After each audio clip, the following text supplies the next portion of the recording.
Welcome back to another review video, coming to you from room 405 in the Science Hall with Mrs. Walton. Today we're going to talk about atomic theory. Alright, so remember that periodic table video you watched? You remember all that stuff about families, groups, valence electrons, oxidation numbers, all that stuff. Why does it matter? What does it all really mean? Well, that's what we're going to talk about. So first, let's zoom in on part of the periodic table and pick out one of those elements. Let's talk about neon. My first arrow there is pointing to the 10 at the top. What does that 10 tell me? Well, it tells me his atomic number, which is the same as the number of electrons and the number of protons. Now, it's always the same as the number of protons because an atom always has the same number of protons. Neon has to have 10, carbon has to have 6, nitrogen has to have 7. It's just how it is. But my number of electrons can change. So be sure when you're thinking about this that you look at the charge. If the charge is neutral or a charge of 0, then my electrons are equal to my protons. But if not, we need to do a little math, which we'll talk about shortly. The next part is my symbol, which sometimes has the name below it. Remember that the first letter of your symbol has to be capitalized and the second letter has to be lowercase, because every time there's a new capital letter, that tells us we have a new element. So big N, little e is totally different than big N, big E. So make sure you keep that in mind. The bottom number is our atomic mass, which is essentially how much one atom weighs. So it weighs 20.18 grams. Now, why does it have a decimal after it? If you remember, it's because it's an average of all the isotopes or all the types of neon. So we averaged all those out and we came out to 20.18. If you round this off to 20, then it's going to tell us my protons plus my neutrons. What if I want to know just my number of neutrons? Well, I have enough information here to do it. I'll take my 20 and subtract my 10 and find out that I have 10 protons, 10 electrons, and how many neutrons? 20 minus 10 is 10. 10 neutrons. So let's zoom in on our atom a little bit more and think about the particles inside. We've seen this diagram once or twice by now, and we should know that A here represents an electron. So A is my electron, B is my neutron, and C is my proton. Let's think about protons a little bit.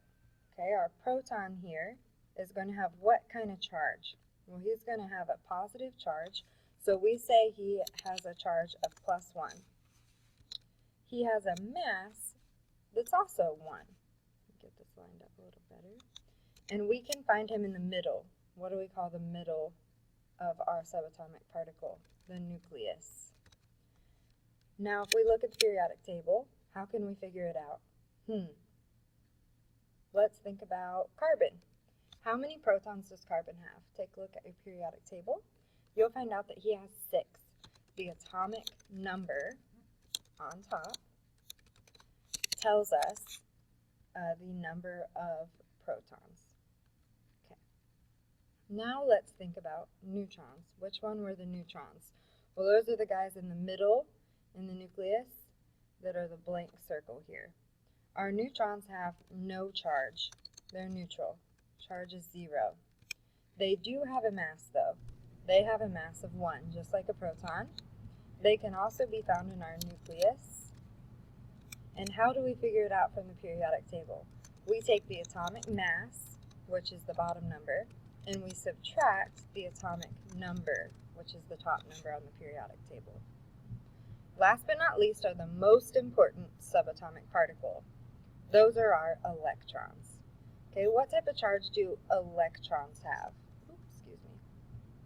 Electrons have a negative charge. Okay, so we say that they're -1. And we say that they have no mass. So they have a mass of 0. They're really little, they move fast, they don't contribute to the mass of the overall atom. And we can find those guys in the cloud. You could say cloud orbitals, shells. Those are all names for those outside levels of electrons.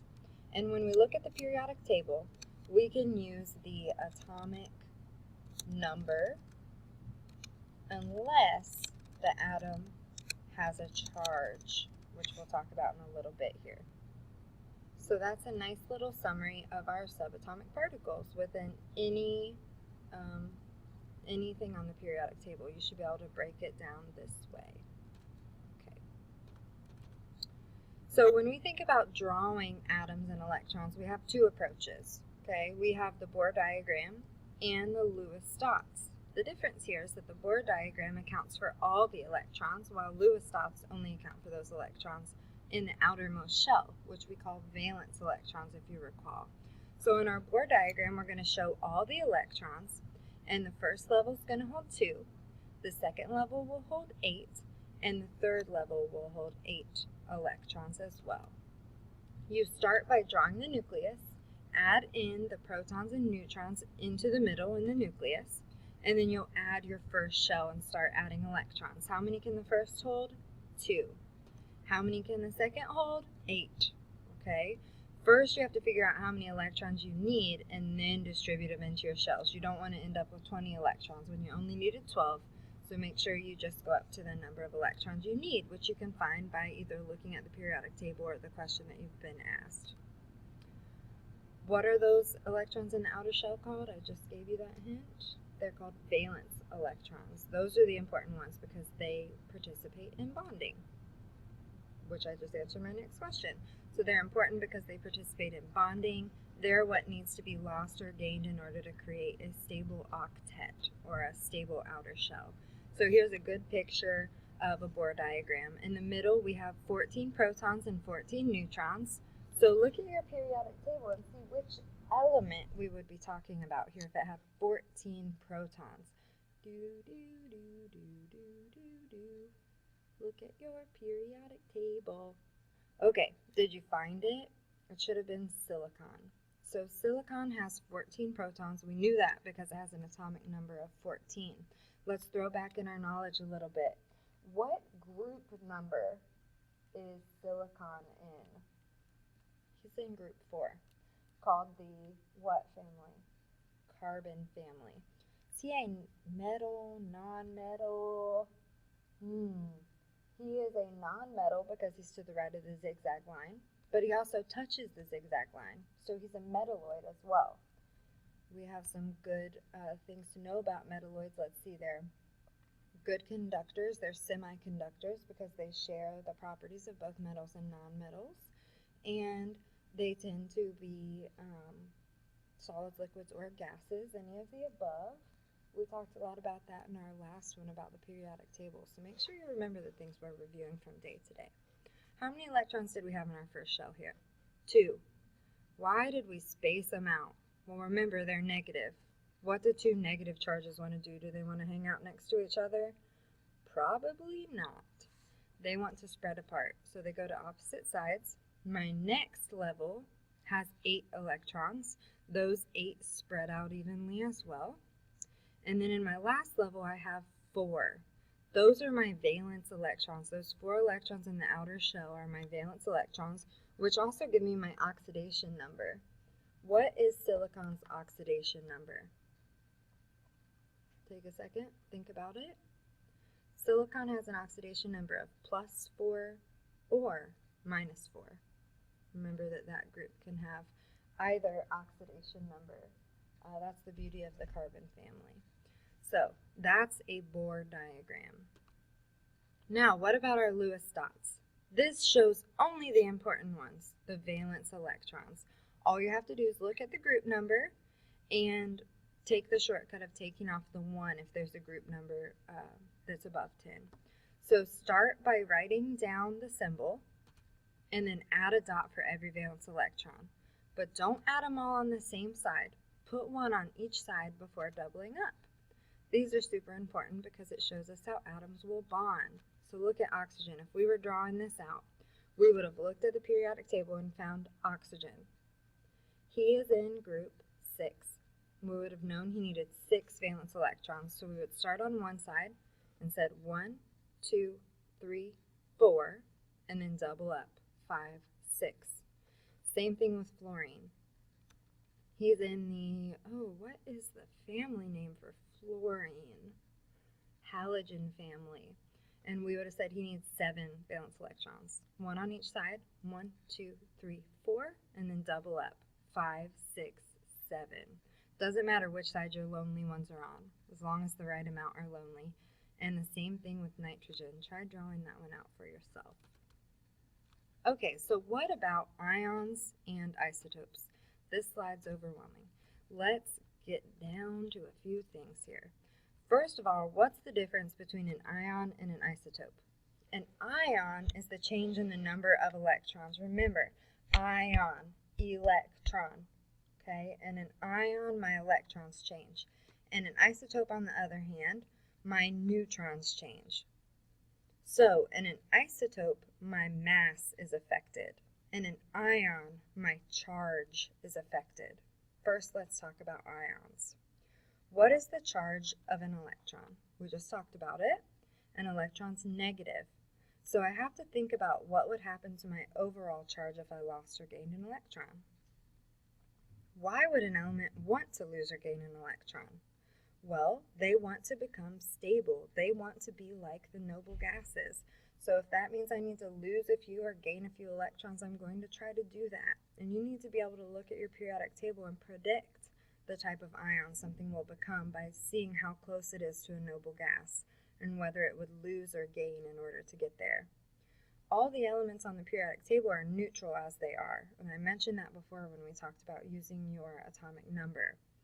We need to take that atomic number and consider it the basis to determine the type of ion we have.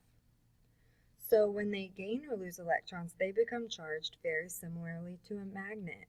Because they've now gained or lost them and become positive or negative, they're going to be attracted to other ions in order to equalize their charges. If we lose an electron, we become positive. We call cations positive.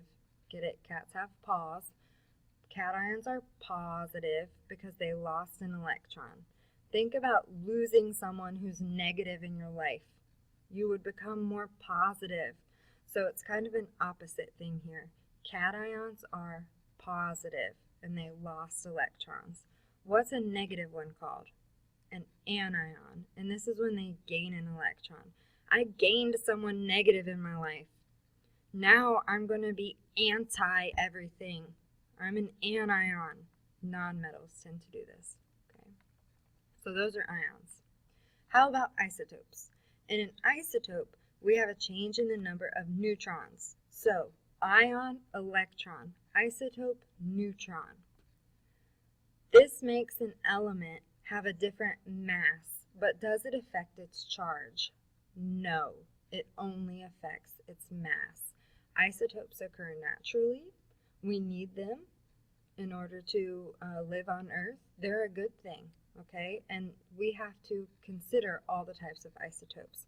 When you're determining if something's an isotope, look at the mass on your periodic table, round it off, and see if it matches the element you're looking at. If it doesn't, that element's an isotope. The one on your table is the most common isotope. So how can we tell if an element is an isotope? The way that we can tell is we can look at our periodic table, and for example, let's say, grab your periodic table and let's look at silicon again. Let's say we have silicon 30. That means silicon has a mass of 30. Would that be an isotope? Yes, because silicon has a mass of 28 on the periodic table. That means he had 2 extra neutrons. Are isotopes stable? Some are, some aren't. It all depends on how closely they match the periodic table. Keep that in mind. So, this has been the beginning of atomic theory. Go ahead and review anything that you feel stuck on here and ask your teachers for help. We're here to help.